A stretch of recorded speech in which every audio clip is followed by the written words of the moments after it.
High, আমার নাম মিলন। আমি মানসিক সমস্যা নিয়ে কথা বলি। আজকে যা তোমরা রিকভার ভিডিও দেখবে, এ ভাই একজন বাংলাদেশী, বাট সে প্রবাসী। সে ফ্রান্সে থাকে। তার মানসিক সমস্যা প্রায় ৪ মাস আগে শুরু হয়েছিল। সে আমার সাথে জয়েন করেছিল ২৬শে মার্চে। বাট এখন সে প্রায় সুস্থ বলতে গেলেই চলে। প্রায় 90% সুস্থ। বাকি যেটুকু সমস্যা আছে সে হ্যান্ডেল করতে পারে। তো সে প্রবাসে থেকে এগুলোর সাথে কীভাবে ডিল করলো, কী করলো না করলো সব টোটাল এই ভিডিওর মধ্যে খুলে বলেছে। তো তোমরা প্রথম থেকে শেষ অবধি ভিডিওটা দেখো। আর একটা কথা, তোমাদের যাদের যাদের মানসিক সমস্যা রয়েছে, তোমরা যদি একা একা না হ্যান্ডেল করতে পারো, অবশ্যই একজন কাছাকাছি যে কোনো মানসিক ডক্টর দেখো, তাদের হেল্প নাও, তাদের কথা অনুযায়ী চলবা, দেখবে আস্তে আস্তে সব ঠিক হয়ে যাবে। কারণ হচ্ছে একটা কথা, যতদিন না তুমি বুঝছো ততদিন কিছু করার নেই।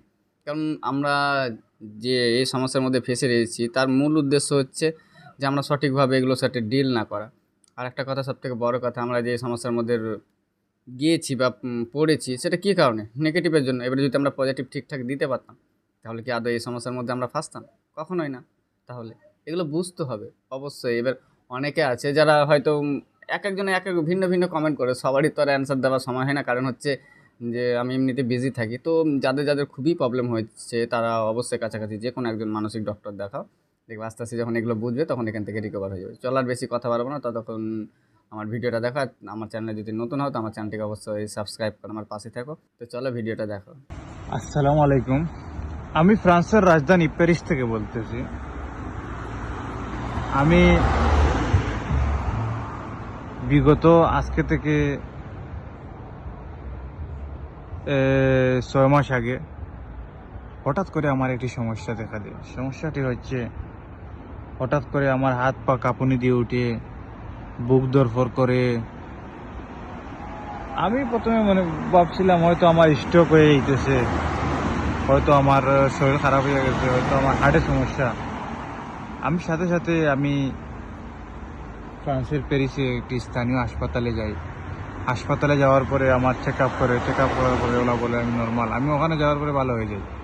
যখন ওরা বলছে নর্মাল, আমি ভালো হয়ে যাই। তখন আমি আসি। আসার পরে আমি স্থানীয় কিছু ডক্টরের কাছে চিকিৎসা নেই। চিকিৎসা নেওয়ার পরে আমি অনেক ডাক্তারের কাছে যাই। আমাকে অনেক ধরনের টেস্ট দেয়, অনেক ধরনের পরীক্ষা দেয়, কিন্তু আমি একটা জিনিস আমি বুঝতে পারি, কোনো ডক্টর আমাকে আমার কোনো রোগ নাই। ডক্টর আমাকে বলছে, শুধু আমাকে একটা জিনিস বলছে, তোমার কোলেস্টেরল একটু বেশি, আর সব কিছু ঠিক আছে, হাই প্রেশার, হার্ট, এভরিথিং। আমি হার্টের ডাক্তারও দেখাইছি, এখানে অনেক উন্নত মানের চিকিৎসা। আমি এই উন্নত মানের চিকিৎসার মধ্যে থেকে আমি অনেক ভালো ভালো ডাক্তার দেখাইছি। দেখানোর পরে আমি শেষমেশ ইউটিউবে সার্চ দিই। ইউটিউবে সার্চ দেওয়ার পরে আমার সামনে এমন একটি জিনিস আসে যে মানসিক সমস্যা থেকে মানুষের অনেক ধরনের সমস্যা হতে পারে, যেমন ফোবিয়া, অ্যাংজাইটি। এগুলো যখন আমার চোখের সামনে পড়ে তখন আমি মানসিক সমস্যা সম্পর্কে জানতে পারি। আমি এমনভাবে জিনিসটি নিয়ে বুঝতে পারি যে আমি তখন বুঝতে পারি আমার সব ধরনের লক্ষণ, মানসিক রোগের যত লক্ষণ আছে সব লক্ষণ আমার মাঝে আছে। তখনই আমি ইউটিউবে হঠাৎ আমাদের ইউটিউবে হঠাৎ মিলনদার একটি ভিডিও আমি দেখি। তখন মিলনদার ভিডিওটি দেখার পরে মিলনদার সাথে আমি যোগাযোগ করি। তখন মিলনদা আমাকে বলেন যে তুমি আমার সাথে যোগ দাও মেডিটেশনে। আমি ওনার সাথে যোগ দেওয়ার পরে উনি আমাকে যেভাবে চলতে বলেছেন আমি ওইভাবে চলাফেরা করি। এক সময় আমি ওইভাবে চলাফেরা করতে আমার যখন অসুবিধা হতো আমাকে মিলনদা ঠিক ওইভাবে গাইডলাইন করতেন। উনি আমাকে বোঝাতেন, তুমি এইভাবে চলো, সেইভাবে চলো, তুমি এটা নিয়ে কোনো মন কাঁপাইও না, তুমি সবসময় এমনভাবে তুমি চলাফেরা করো যে তোমার কিছুই নেই, তুমি একজন সুস্থ মানুষ। আর মানুষের স্বাভাবিক শরীর খারাপ হবে, স্বাভাবিক, এটা নিয়ে চিন্তার কোনো কারণ নেই। আর তুমি চিন্তা করবে না, চিন্তা করে কোনো লাভ হয় না। এগুলো এভরিথিং সব কিছু মিলাইয়া মিলনদা আমাকে অনেক সহযোগিতা করেছেন। আমি বলার কোনো ভাষা নাই।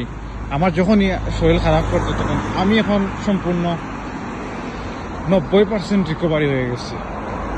আল্লাহর রহমতে আমি 90% রিকভারি হয়ে গেছে। শুধু এক আল্লাহর উপর আল্লাহ আমাকে মায়া করেছেন। আমি অনেক কষ্টের মাঝে আছিলাম। আর উসিল্লা মিলনদা, আসলে আমি চিরঋণী হয়ে গেলাম মানুষটার কাছে। অনেক ভালো মানুষ। যখন বিপদে পড়েছি ফোন দিয়েছি, উনি ফোন রিসিভ করেছে। যেহেতু আসলে আমার চেহারা যেহেতু আর আপনাদের সামনে প্রকাশ করতে পারবো না, কারণ আমি সব কিছু চাই কেউ না জানুক, আমার চেহারা সম্বন্ধে না জানুক। তবে আমি একটা জিনিস বলি, মিলনদার মতো মানুষ হতে পারে না। উনি অনেক উদার মনে মানুষ। তাহলে সবাই ভালো থাকেন, সুস্থ থাকেন। এই পর্যন্ত, আল্লাহ হাফেজ।